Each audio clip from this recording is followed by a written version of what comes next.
All right, so how do we make neuroscience accessible to our clients? Well, one thing I want to start with, which you might not expect, is I'm going to tell you to remember that you are a therapist, you are a counselor, you're a social worker, you're an occupational therapist, you're a psychologist. Whatever you are, your goal typically is to engage your clients in a process of change. And their goal typically is to get their lives back after being limited by anxiety or panic attacks. And so when I think about how to share neuroscience information, I want to share the neuroscience that empowers them to know how to control the processes that go on in the brain and helps them to pursue their own goals and not to just be at the mercy of the amygdala and cortex processes that tend to create anxiety. I'm also going to be really helping you work with them on separating themselves from their anxiety, to not feel that they are their anxiety or that they have to be dominated by their anxiety, but I want you to help them to see their anxiety. And we're going to be talking about some mindfulness work. I also want to use neuroscience to increase motivation and hope, to say we do understand what's going on and we can help you understand what's going on so they feel more hopeful and more motivated to do things. If you tell someone to do something, they should know why. They should know, what is this going to do if I go through this? If I change my breathing, if I do some exercise, if I do an exposure exercise, if I do a cognitive experiment of some kind, how does that change my anxiety? How does that change my brain?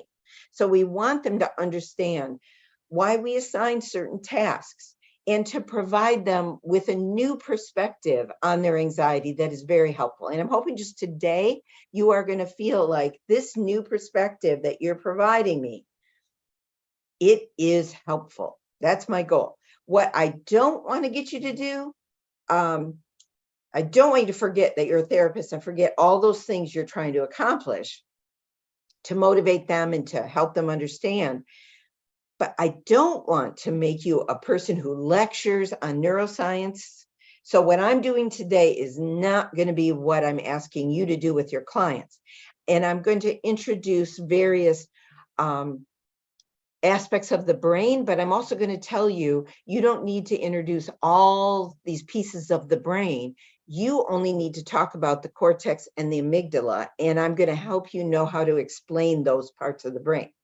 And I'm not going to try to make you a person that into a person. I'm not trying to take you away from being a therapist. I'm trying to or help you be a person that just impresses this person, like this person is a neuroscientist and really knows neuroscientists. That is not my goal, right? Because most people don't really want to work with a neuroscientist. They want to work with a therapist who will help them to change their behaviors, change their experiences, and that's going to impress them, not your ability to lecture on neuroscience.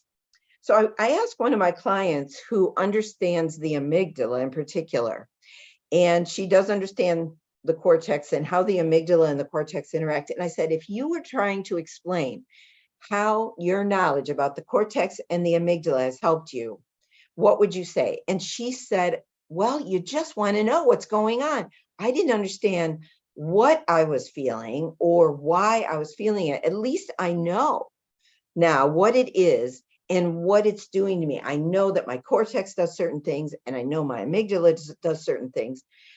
And she said, that has helped me understand. And then also she said, you've given me ways to make things change.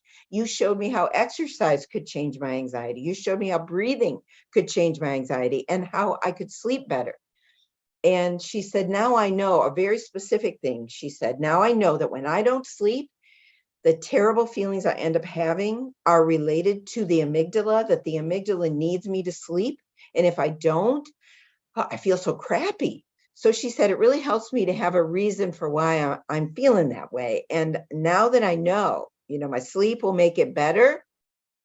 And that really helps. So I don't, when I feel so awful, I can say that's because I didn't sleep well last night. And it's not necessarily going to be the way I feel tomorrow and the day after tomorrow. If I get better sleep, I'm going to feel better. And she said, usually I wouldn't know that it could be better tomorrow. I would feel like this is my life. Every day is going to be just like this. And I wouldn't connect it to a bad night of sleep. So that has really helped her.